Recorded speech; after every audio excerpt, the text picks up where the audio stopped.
All right, good morning, everyone. Good morning. And thank you so much for being here. We are here to give you an update on where we are as a city regarding COVID-19 and to put some recent news into context. Let me begin by recognizing the other people who are joining me here today. Of course, Chicago Department of Public Health Commissioner Dr. Allison Arwady, Chicago Department of Public Health Medical Director Dr. Geraldine Luna, Howard Brown Health Regional Medical Director Dr. Meyer Green, and South Shore Works Street Team Supervisor Kevin Young, who overcame his hesitancy and chose to receive a life-saving COVID-19 vaccine. Now I'm going to turn it over to Dr. Arwady to dig into some of the details and put some of the recent news in context. Then you will hear from Dr. Luna, Dr. Green, and Mr. Young, and then I'll come back at the end before we have questions. Dr. Arwady, I'll turn it over to you. Thank you, Mayor. We will be posting these slides online right after the press conference so people are able to take a look for themselves at the data. So as you know, on Friday, the City of Chicago passed our 200 case per day mark, and in line with CDC guidance and CDPH guidance, we have recommended that all city residents and anybody in Chicago over the age of 2 should be wearing a mask regardless of their vaccination status. However, there has been a lot of worry related to breakthrough infections, and I wanted to really make sure folks had a good understanding of the risk and, importantly, how well the vaccines continue to work. So first of all, here's where we are on our Chicago community transmission matrix. I want to highlight we've made one change and one change only, which was to rename the central column, which we've been calling moderate transmission. We're calling it substantial transmission because that's what the CDC calls it. But we have not had a single change to these cutoffs or to these numbers. We've been using them all along. So what we see is that here in Chicago, we're now averaging 206 new cases every day. And with that, crossing the 200 threshold, we move from the lower transmission to the substantial transmission. Our other metrics remain in the lower transmission category. Our positivity is currently 3.1%.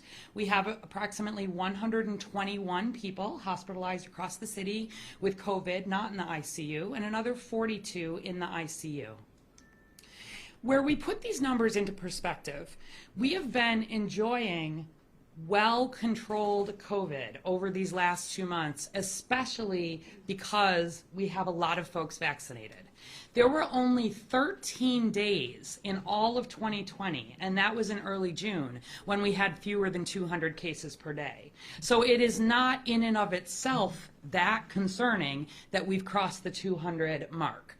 Certainly, we want to take care of each other. We want to help protect people like children who have not yet had the opportunity to be vaccinated, or older adults, or those who are immunocompromised and maybe at higher risk. But I want to remind you that we are not surging in a way similar to what we had seen in the first or second surge. And I expect we may see a surge. I expect we will see a surge, but it may be more like what we saw in our third mini surge in April, where most of those cases were in people who were unvaccinated. I also want to say very strongly that I know you may be hearing stories about people who have been fully vaccinated and have gotten COVID-19. That's called a breakthrough infection. It definitely happens because there is no such thing as a completely protective vaccine. But here in Chicago and across the country, 99.9% of vaccinated Chicagoans have not been diagnosed with COVID-19 since being vaccinated. 99.9% have not been diagnosed with COVID, and that holds nationally as well. Where we look at hospitalizations, again for some context, we're currently averaging between 8 and 9 new hospitalizations a day. And again, if you look over the whole pandemic, on the left side here, that's right at the beginning, where we were having as many as 150 people being admitted every single day to the hospital. The worst that we had, and by far the point where our health system was the most threatened. In the second surge, in November, December, January, as vaccines started to come into the picture, you can see what the hospitalizations looked like there. But then again, in comparison, in this April-May timeframe, we saw a surge, but because of the vaccine, did not have that same risk of overwhelming the health system. Since January 2021, 97% of COVID-19 hospitalizations in Chicago residents have been in people who are not fully vaccinated. And again, for breakthroughs, 99.99% of vaccinated Chicagoans have not been hospitalized with COVID-19. And then finally, related to deaths, again, if we look across the whole pandemic, since January 2021, 97% of our COVID deaths in Chicago residents have been in people not fully vaccinated, and 99.999% of vaccinated Chicagoans have not died of COVID-19 since being vaccinated. And again, I want to highlight where we look at the surges here of deaths. During that first surge, when we had to shut down, where we were really worried about the health system, we were averaging 350 deaths per week, about 50 per day from COVID-19 in Chicago. During that second surge, it was about half that. We were averaging about 180 deaths per week and 25 per day. And through the third surge, I put parentheses because with vaccines available, we did not come close to overwhelming the health system. We were having about 50 deaths per week or 7 per day. And currently, we are averaging 1 death per day. So again, numbers are on the rise. Delta is here. It's more than 80% of the cases that we're diagnosing. I expect we'll see some increase, but the vaccines continue to be highly protective, especially against severe illness. Here's just a visual of what this looks like nationally. If the green box here is representing everybody who has been vaccinated, that red box, that small little corner, represents people with symptoms who have had COVID, and then in the red corner, there's this little tiny yellow. That represents the people who have actually died. So this is not common, although it tends to get a lot of attention because it worries folks. And then in Chicago, again, if we just look since March, this is looking at the difference between the risk of COVID-19 diagnosis for people who are unvaccinated, partially vaccinated, or fully vaccinated. That red line shows, again, that surge we saw in March and April where the cases were falling in people who were unvaccinated. That dotted line is people who were partially vaccinated, so it's essential you get both doses of the vaccine if you've had Moderna or Pfizer. And then that bottom blue line, people who are fully vaccinated. We see the similar pattern if we're looking in folks who are hospitalized. So similarly, the huge majority, you can see that blue line is actually close to 0. Again, we expect it to go up a little bit, but unfortunately, most of the people getting seriously ill with COVID-19, these are vaccine preventable infections. And then finally, here are the deaths, and you see that same pattern. We have administered more than 3 million COVID-19 vaccines just in Chicago. So if you've been waiting to say, I want to see more people get it, or I want to wait longer, the trials of the Pfizer vaccine, the big trials, have also now been going on for more than a year.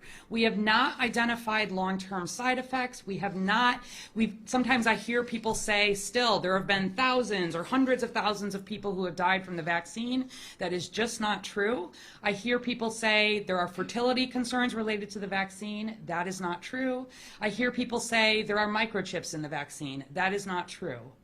Please, I encourage you, if you have questions, if you're reading things on Facebook, you're hearing from friends, please talk to somebody who has spent some time looking at this. Talk to a doctor, talk to a pharmacist, go to one of the websites for medical providers, or go to the CDC, go to the Chicago Department of Public Health. But please don't just take the word of somebody who might be posting something on Facebook, because there's a lot of misinformation. At least 40% of age-eligible Chicagoans, meaning over the age of 12, in every zip code in Chicago have had at least that first dose of vaccine, which is good. We're just about at 50% of our children in that 12 to 17 range getting the first dose, which we're pleased with. But if we look at the breakdown here, so on the left, every zip code in Chicago is shaded because this represents every zip code that has at least 40% of the folks vaccinated. As you move to the right, there are 6 zip codes in white on that zip code. You can see on the south side and then the Austin area on the west side. 6 zip codes that are at least 50% vaccinated, which is good, but not 60%.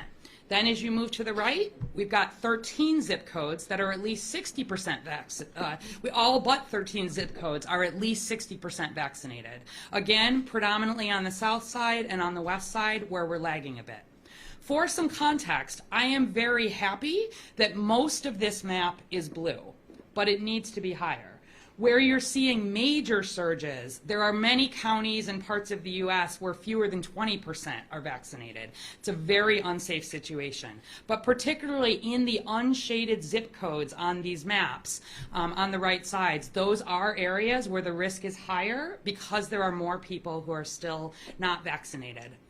In contrast, this is where we would like every zip code to be shaded. On the left, the dark blue marks zip codes where at least 70% of age-eligible Chicagoans are vaccinated with a first dose. You can see that's predominantly on the north side, also very nice uptick on the southwest side. The middle represents 80% vaccination. And you can see we don't have a lot of zip codes where at least 80% are vaccinated. And when we get to 90% vaccinated, you see it's just some of these very, very low population zip codes in and around the loop. So we have a long way to go. If the maps on this page were fully shaded in, we would be largely putting COVID behind us. So please, if you've not had the opportunity yet, get your vaccine. They remain available. We've been sharing the same information for months now. Completely free, ZocDoc.com/vaccine or 312-746-4835. Every Chicagoan is eligible for free at-home vaccination. We've expanded that capacity. We've got evening hours now. We can vaccinate up to 10 people at a time. You can choose between Pfizer or Johnson & Johnson. There is no identification required, no insurance required. You will not get a bill. So please call this number, and we'd love to bring vaccine to your house. Couldn't be more convenient, and you're doing your part to protect yourself. I just want to end by saying that in Chicago, we can be open and be careful at the same time. Being careful means getting vaccinated. When you get vaccinated, first and foremost, you are protecting yourself, although there is also some indirect benefit to others. And when our numbers are higher, like they are right now, not crazy high like they were last year, you put on a mask. When you put on a mask, you predominantly are protecting others, although there is also some benefit to yourself. Those two things working together help us be careful as a city and stay open. We have no goal or current plans to close down Chicago again. But we need people, please, once again, to step up. We've made it through this pandemic well so far, especially when you compare what happened right at the beginning to after we were able to get a lot of these mitigations in place. I know it's hard, especially for people who are vaccinated, to feel like they have to put a mask on. It feels like we're taking a step backwards. But when you do that, you help protect people who have not yet been vaccinated. And with some of this data that people can be vaccinated, but still potentially spread COVID, it helps decrease the risk for all. We don't have a way to know by looking at somebody whether or not they're vaccinated. And so it is not forever that we are making this mask recommendation for all. The most important thing, if you're going to choose between a vaccine and a mask, is get vaccinated.